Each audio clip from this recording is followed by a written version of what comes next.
Hey guys, so as you can tell from the title, I picked myself up the Sprint Run Orange Dodo from Spyderco. A lot of sites or other stores were taking pre-orders for it. The shop I go to doesn't take pre-orders, but they emailed me the other day because they knew I was asking about it. Told me it was in, so I went up there today and picked it up.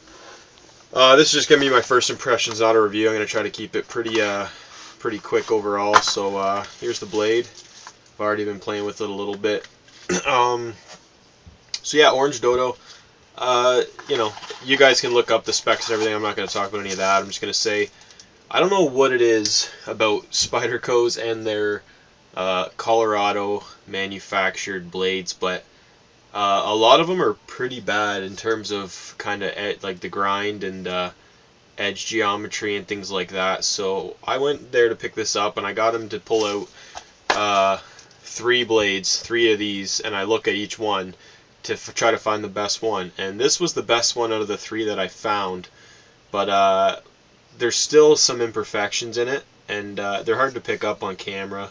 But the swedge here, if you can call it the swedge right here, this little grind, I guess it'd be on the beak of the Dodo blade. This side's a little deeper than this side, and also the grind itself. A lot of times you can gauge by looking at the spider hole and then looking at where the grind starts.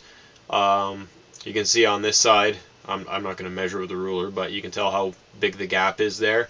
Then on this side it's quite a bit smaller, so I don't know if you want to pause the video and take a look at that, but yeah, you can see the size of the gap there. Flip it over, it's a lot smaller of a gap. So little things like that. They're obviously not deal breakers. Like I said, I looked at two other the same blade, and they were a lot worse than this one. So, but overall, it's a cool blade. Texture on the G10 is the same as the Paramilitary 2. It's very fine. It's nice, but it's almost like a sandpaper as opposed to an actual grid pattern. It's just kind of rough. Good D10, obviously. Locks open nicely. The only hit I give the lock is it's really hard to get your fingers on the ball to close the lock, especially one-handed. You can use your middle and your thumb, but it's really hard to, because it's set in so far and it's really smooth. So I guess that's a hit. For me, this isn't going to be a user. I'm just going to hold on to this and maybe sell it in a while, or I'm not sure. I know a lot of guys don't like that either. They hate hearing that you're going to buy a knife just to look at it or have it, but yeah, this isn't going to be a user for me. I'm just going to hold it as an investment, if you would, or if you will. So but other than that, it's a cool blade. It's reasonably sharp. I'm not going to paper cut. I'm not going to do anything with this blade. I'm not going to cut test. I'm not going to do anything.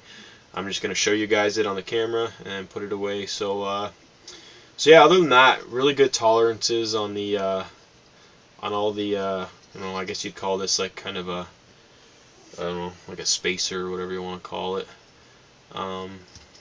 Really good tolerances, really good fit and finish, perfectly centered, perfect lockup. And yeah, overall I like the blade. It's just like I said, same thing with my Manix 2. The grind was just so far off that I had to look at 3 or 4 before I actually found one that was decent. So I haven't seen that on blades from Japan or Taiwan or the other places Spyderco makes them, but I don't know. Overall, it's a pretty cool blade. I got it for actually I won't say how much it was. You can look up on the internet how much they are. I paid around the average price. So yeah, I just kind of wanted to give you guys a look at that. Give you a bit of a close-up look here. You can see it's a really nice orange, sort of that hunter orange. There's no liners in this blade. It's just the G10 inside. And yeah, really good, really solid lockup. There's no play, no jimping on it anywhere or anything, but very comfortable. The only thing that I'd knock on the comfort is this little bump here kind of separates your ring finger and your pinky, and it almost separates them more than is comfortable, if you know what I mean. It's really trying to push my pinky away from my other fingers, which can be a little bit uncomfortable. But I don't know, guys. Overall, it's a pretty cool little blade. I'm glad I got one.